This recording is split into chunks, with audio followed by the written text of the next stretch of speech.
Halo anak-anakku kelas 11. Hari ini kita akan memasuki pembelajaran bab 1. Tuhan, pedoman kehidupan keluargaku. Menurut Kamus Besar Bahasa Indonesia, keluarga berarti ibu dan bapak beserta anak-anaknya atau seisi rumah. Pengertian ini mengacu pada aspek antropologis, yaitu manusia dalam lingkungan keluarga. Istilah keluarga tentunya berbeda dengan istilah rumah tangga. Rumah tangga lebih bersifat material, ekonomis, yaitu sesuatu yang berhubungan dengan urusan kehidupan dalam rumah tangga, seperti belanja dan sebagainya. Nah, definisi keluarga menurut Hendy Suhendi, keluarga adalah suatu kelompok yang terdiri dari 2 orang atau lebih yang direkat oleh ikatan darah, perkawinan, atau adopsi serta tinggal bersama. Meskipun keluarga didefinisikan secara berbeda, namun terdapat kesamaan dalam rumusan yang berbeda. Kesamaan itu mencakup ciri-ciri pokok, yakni keluarga merupakan kelompok atau persekutuan sosial yang paling kecil. Keluarga terbentuk apabila ada ikatan darah, perkawinan, atau adopsi.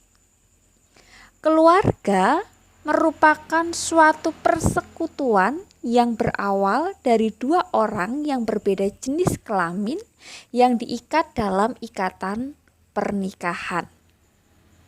Nah, anak-anakku, terdapat 2 bentuk keluarga dalam masyarakat, yaitu keluarga inti dan keluarga besar. Keluarga inti yaitu kelompok yang terdiri dari ayah, ibu, dan anak-anak, atau keluarga yang terdiri dari pasangan suami istri dan anak-anaknya. Kemudian keluarga besar yaitu kelompok yang terdiri dari semua orang yang berketurunan dari kakek dan nenek yang sama, termasuk keturunan masing-masing istri dan suami. Atau dengan kata lain, keluarga besar adalah keluarga batih ditambah kerabat lain yang memiliki hubungan erat, hubungan darah, dan senantiasa dipertahankan. Misalnya nih, seperti kakek, nenek, paman, bibi, sepupu, keponakan, dan sebagainya lagi. Nah, anak-anakku, setelah kita melihat kesamaan dalam rumusan yang berbeda mengenai definisi keluarga, sekarang kita akan masuk dalam fungsi keluarga. Setelah sebuah keluarga terbentuk, anggota keluarga memiliki tugas masing-masing, suatu pekerjaan yang harus dilakukan dalam kehidupan keluarga. Inilah yang disebut sebagai fungsi. Menurut Suhendi, ada 9 fungsi keluarga. Yang pertama, fungsi biologis.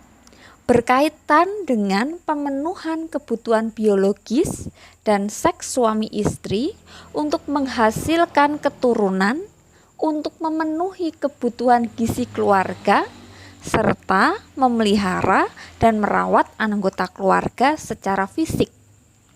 Yang kedua, yaitu fungsi sosialisasi anak. Fungsi ini berhubungan dengan pembentukan kepribadian anak serta memperkenalkan pola tingkah laku, sikap, keyakinan, cita-cita, dan nilai-nilai yang dianut oleh kelompok sosial atau masyarakat. Yang ketiga, fungsi afeksi. Fungsi afeksi berhubungan dengan rasa. Misalnya, rasa kasih sayang, keintiman, perhatian, dan rasa aman yang tercipta dalam keluarga. Yang keempat, fungsi edukatif. Fungsi edukatif berkaitan dengan pendidikan untuk anak sesuai dengan tingkat perkembangannya, serta menyekolahkan anak untuk memberikan pengetahuan, keterampilan yang sesuai dengan bakat dan minat sang anak. Yang kelima, fungsi religius. Fungsi ini mendorong dikembangkannya seluruh anggota menjadi insan-insan agama yang penuh ketakwaan kepada Tuhan Yang Maha Esa, serta menunjukkan penghayatan dan perilaku nilai-nilai agama. Yang keenam, fungsi protektif. Fungsi ini bertujuan agar memberikan tempat yang nyaman bagi anggota keluarga dan memberikan perlindungan secara fisik, ekonomis, maupun psikologis bagi seluruh anggota keluarganya. Yang ketujuh, fungsi rekreatif. Fungsi ini bertujuan untuk mencari hiburan, memberikan suasana yang segar dan gembira dalam lingkungan keluarga. 8.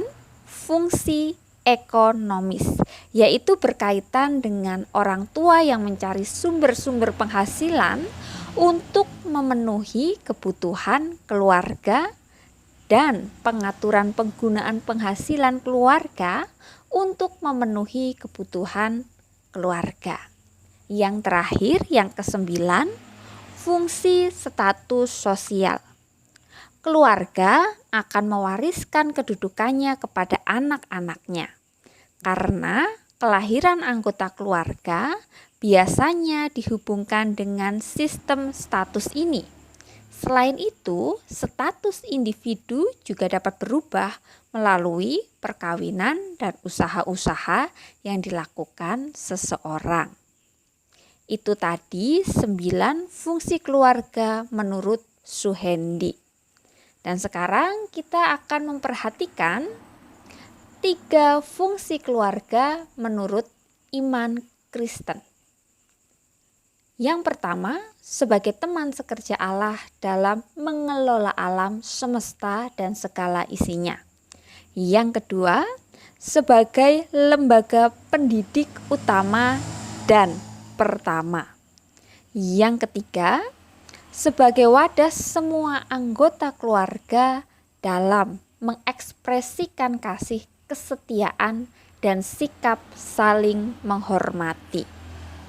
Nah, fungsi yang pertama sebagai teman sekerja Allah dalam mengelola alam semesta dan segala isinya, itu berarti manusia diciptakan sesuai dengan gambar dan rupa Allah, imago Dei. Artinya, manusia merupakan perpanjangan tangan Tuhan di bumi untuk menjaga seluruh ciptaan Tuhan, termasuk dalam hubungan antara sesama dan juga alam. Setiap manusia, termasuk keluarga, bertanggung jawab untuk menciptakan relasi yang baik dengan sesama dan menjaga kelestarian alam. Lalu, fungsi keluarga menurut iman Kristen yang kedua sebagai lembaga pendidik utama dan pertama. Yang pertama berarti belum ada lembaga lain yang dapat mendahului peran keluarga dalam pendidikan kepada anak.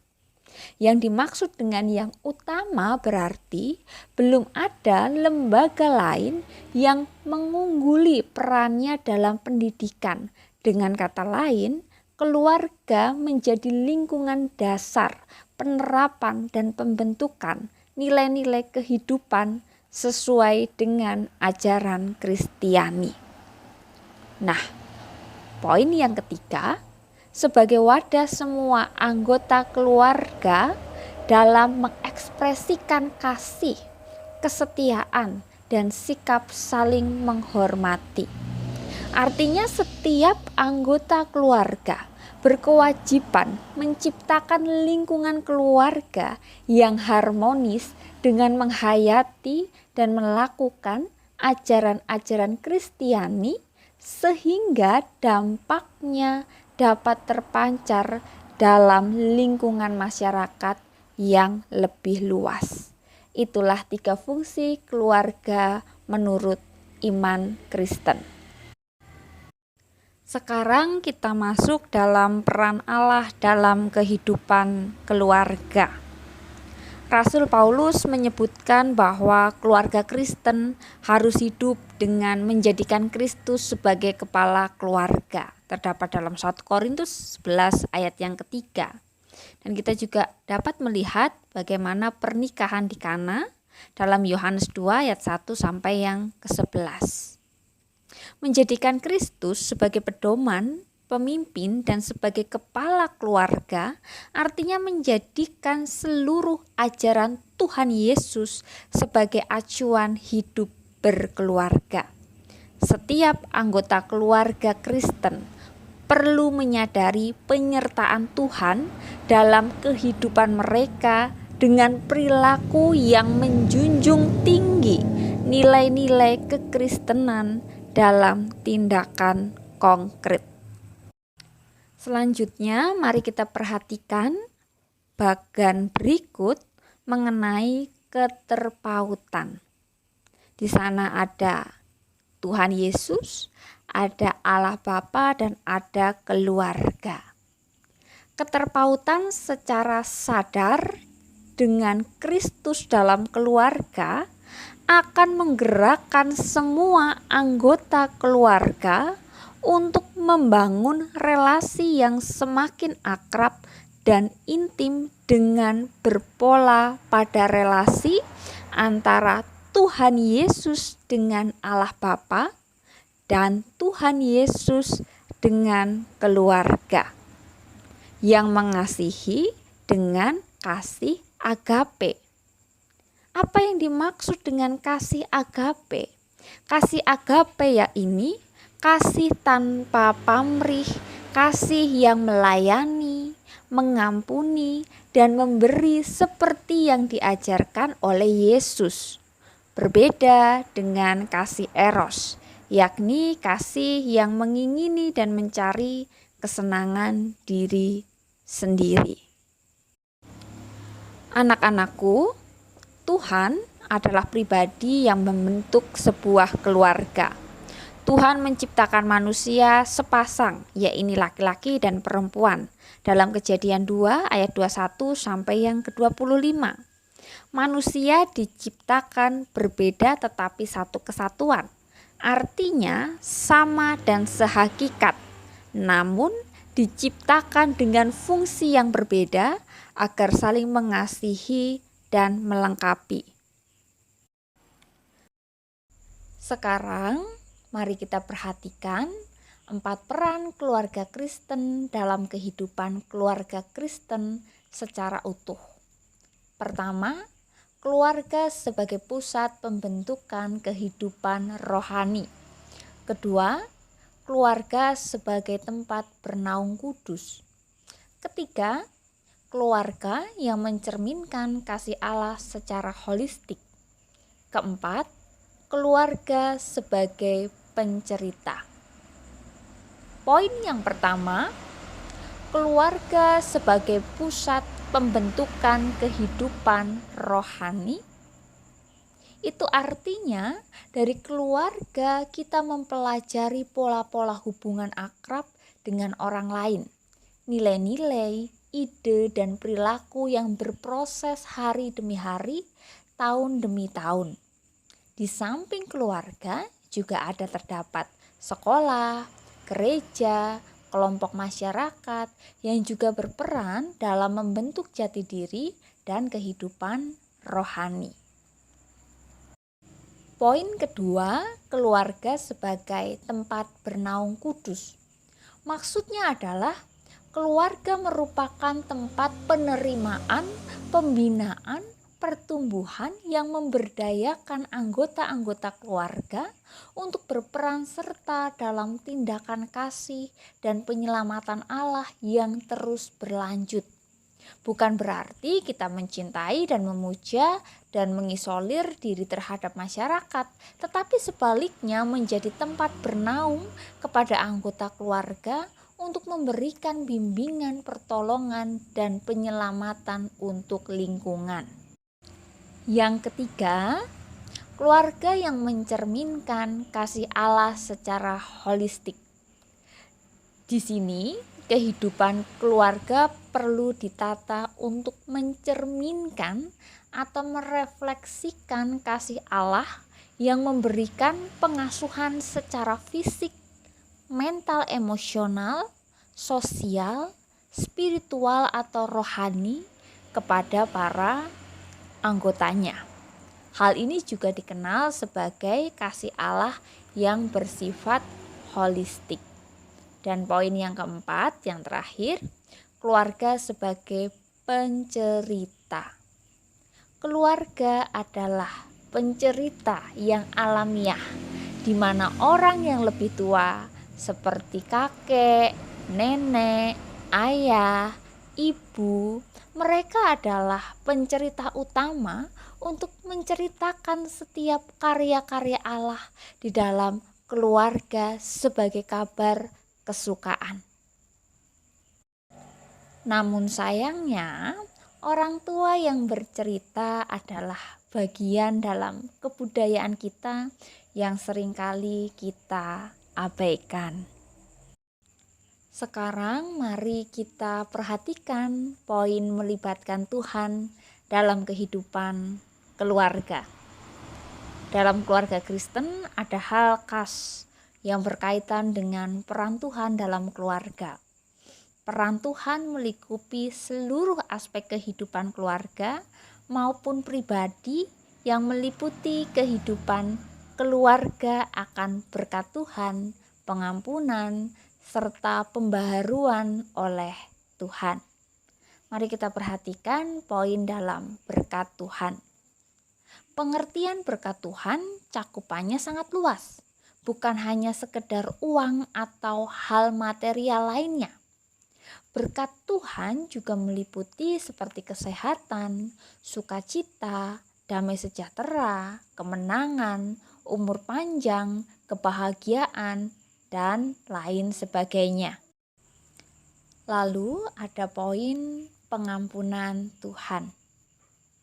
Anak-anakku, tidak seorang pun yang hidupnya sempurna di dunia ini, termasuk ibu tentunya. Kita semua pasti pernah berbuat dosa di dalam pikiran, perkataan, maupun perbuatan. Nah, kematian Tuhan Yesus yang merupakan tanda kasih yang sangat besar kepada umat manusia sebagai Tuhan yang Maha Pengampun. Ini terdapat dalam Efesus 1 ayat yang ke-7. Seperti Tuhan yang mengampuni kita sebagai orang Kristen, kita juga harus mengampuni orang yang bersalah kepada kita. Karena pengampunan adalah sesuatu yang begitu indah yang akan membawa kita pada kedamaian, keharmonisan, dan menumbuhkan persekutuan yang baik dengan sesama dan juga saudara seiman. Mari kita perhatikan poin yang ketiga, pembaruan oleh Tuhan.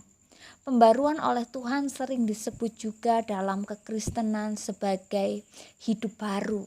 Artinya, manusia memulai kehidupan yang lebih baik dan berarti di dalam Kristus. Kristus masuk dan berdiam dalam kehidupan manusia yang baru, yang tidak sama dengan kehidupannya yang lama. Pembaruan oleh Tuhan dalam keluarga kita akan dirasakan dalam arah dan tujuan kehidupan keluarga yang sesuai dengan apa yang dikehendaki oleh Tuhan. Nah, anak-anakku, Sekarang akan kita perhatikan bersama-sama poin dari penjelasan bahan Alkitab yang terambil dari Kejadian 2 ayat yang ke-24. Sebab itu seorang laki-laki akan meninggalkan ayahnya dan ibunya dan bersatu dengan istrinya sehingga keduanya menjadi satu daging. Demikian firman Tuhan. Dalam teks ini terdapat 3 landasan dalam membangun keluarga Kristen. Yang pertama, meninggalkan ayah dan ibunya yang mengandung unsur tanggung jawab. Sejak dilahirkan, anak menjadi tanggung jawab orang tua. Tetapi setelah memasuki rumah tangganya sendiri, seorang anak akan meninggalkan statusnya sebagai anak yang berada di bawah tanggung jawab orang tuanya, lalu menjadi seorang suami atau istri dan bertanggung jawab penuh atas keluarganya sendiri. Yang kedua, bersatu dengan suami atau istrinya. Di sini kita akan mengenal bahwa tidak ada perceraian. Bersatu berarti tidak bisa dipisahkan. Ibarat 2 lembar kertas yang direkatkan menjadi satu, kalaupun dipisahkan akan menjadi rusak. Hal ini berarti dalam keluarga Kristen tidak mengenal yang namanya perceraian. Nah, begitulah anak-anakku materi kita pada hari ini. Jangan lupa mengerjakan tugas yang sudah Ibu berikan. Dan jangan lupa juga untuk menulis nama dan jurusan kalian di kolom komentar. Selamat melanjutkan karya. Tuhan Yesus memberkati setiap kita.